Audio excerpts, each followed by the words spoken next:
Assalamualaikum warahmatullahi wabarakatuh. Perkenalkanlah, nama saya Siti Humairah dari Tadris Kimia 3A. Di sini saya akan menganalisis jurnal dengan judul Analisis Miskonsepsi pada Konsep Hidrolisis Garam siswa kelas 11 SMAN 1 Telaga. Pengertian analisis. Analisis jurnal merupakan kegiatan untuk memperhatikan esensi utama dari sebuah penelitian yang sebenarnya sudah dipublikasikan oleh sumber daya ilmiah. Setelah itu dilanjutkan dengan menggabungkan dengan gagasan dari penganalisis.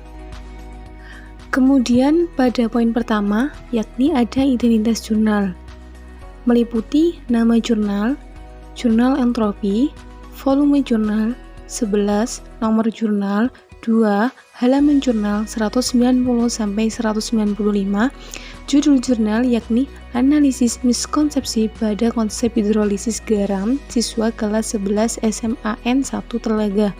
Nama penulis Muhammad Arif M. Arsyad, Manggarasi Haloho, Akram Lakilo, tahun terbit 2016. Pada poin kedua ada latar belakang, yakni konsep-konsep yang dipelajari dalam ilmu kimia saling berhubungan satu dengan yang lain. Ilmu kimia diharapkan dapat menyenangkan bagi siswa karena kimia mengkaji hal-hal yang sangat menarik, seperti mengkaji berbagai macam reaksi-reaksi yang dapat menghasilkan berbagai macam warna yang menarik dan dapat membuat orang kagum. Pelajaran kimia umumnya hanya menekankan kepada makroskopik dan simbolik. Kemudian di sini ada tujuan analisis, yakni menganalisis miskonsepsi pada konsep hidrolisis garam yang terjadi pada siswa kelas 11 SMAN 1 Telaga. Kemudian ada rumusan masalah, bagaimana miskonsepsi yang dialami siswa kelas 11 SMAN 1 Telaga pada konsep hidrolisis garam. Kemudian di sini ada metode penelitian. Pendekatan yang digunakan dalam penelitian ini adalah pendekatan kualitatif deskriptif. Data yang berasal dari penelitian ini adalah dua data, yaitu data hasil tes siswa dan wawancara siswa. Data tersebut berasal dari hasil tes berupa jawaban siswa dengan menggunakan skala CRI atau Certainty of Response Index. Data wawancara diambil dari siswa mengalami miskonsepsi. Analisis data yang digunakan dalam penelitian ini adalah reduksi data, penyajian data, kesimpulan atau verifikasi. Data terlebih dahulu direduksi untuk menghilangkan data yang tidak penting. Selanjutnya data disajikan dalam bentuk miskonsepsi pada siswa. Kemudian di sini ada kajian teori, yakni membangun pemahaman konsep kimia dapat dilakukan dengan menggunakan multiple representasi atau makroskopik, submikroskopik, dan simbolik. Miskonsepsi perlu diketahui sehingga siswa akan dapat dengan maksimal menerima materi yang diberikan. Dapat melakukan dengan memberikan model tes yang dapat mendeteksi miskonsepsi terlebih dahulu. Salah satunya dengan cara menggunakan konsep tes CRI, yaitu tes pilihan ganda yang menyertakan tingkat keyakinan siswa dalam memilih jawaban pertanyaan mereka. Kemudian pada poin ketiga ada hasil analisis dan pembahasan. Pada gambar 1, grafik nilai CRI untuk jawaban benar atau CRIB. Kemudian CRI untuk jawaban salah, kita menggunakan simbol CRIS, dan fraksi benar menggunakan F. Presentasi siswa yang tahu konsep dan tidak tahu konsep, kemudian miskonsepsi berdasarkan indikator pada konsep hidrolisis garam. Pada nomor 1, mengidentifikasi ciri-ciri beberapa jenis garam yang dapat terhidrolisis mengalami miskonsepsi sebanyak 20,39%.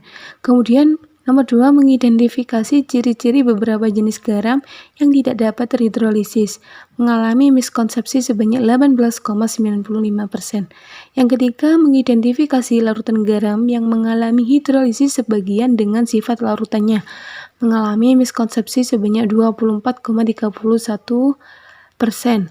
Yang nomor 4, mentransformasi gambaran submikroskopik larutan garam yang berasal dari asam lemah dan basa kuat dari mikroskopik dan simbolik mengalami miskonsepsi sebanyak 20,59%. Yang nomor 5, mentransformasi gambaran submikroskopik larutan garam yang berasal dari asam kuat dan basa lemah dari mikroskopik dan simbolik mengalami miskonsepsi 28,43%. Yang nomor 6 sama dengan yang nomor 4 dan 5, tetapi mengalami miskonsepsi sebanyak 26,47%. Pada nomor 7 juga sama dengan nomor 4, 5, dan 6. Tetapi mengalami miskonsepsi sebanyak 31,37%. Yang nomor 8, membandingkan pH beberapa larutan garam yang berasal dari asam lemah dan basa kuat mengalami miskonsepsi sebanyak 26,47%. Kemudian pada nomor 9, membandingkan pH beberapa larutan garam yang berasal dari asam kuat dan basa kuat yang mengalami miskonsepsi sebanyak 25,49%. Yang nomor 10, membandingkan pH beberapa larutan garam yang berasal dari asam lemah dan basa lemah yang mengalami miskonsepsi sebanyak 19,61%.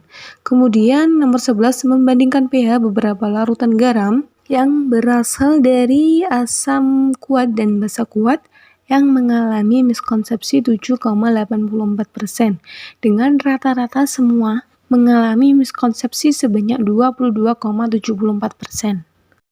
Selanjutnya pada poin terakhir kita ada kesimpulan, yakni miskonsepsi yang terjadi pada siswa, yaitu siswa keliru dalam mengaitkan pengertian asam basa menurut para ahli, menentukan asam dan basa, menggunakan perhitungan menentukan pH, memperlihatkan gambaran submikroskopik garam dalam air, dan mengaitkan pengaruh Ka, Kb, volume, dan konsentrasi pada larutan garam. Sekian dari saya, kurang lebihnya mohon maaf. Wassalamualaikum warahmatullahi wabarakatuh.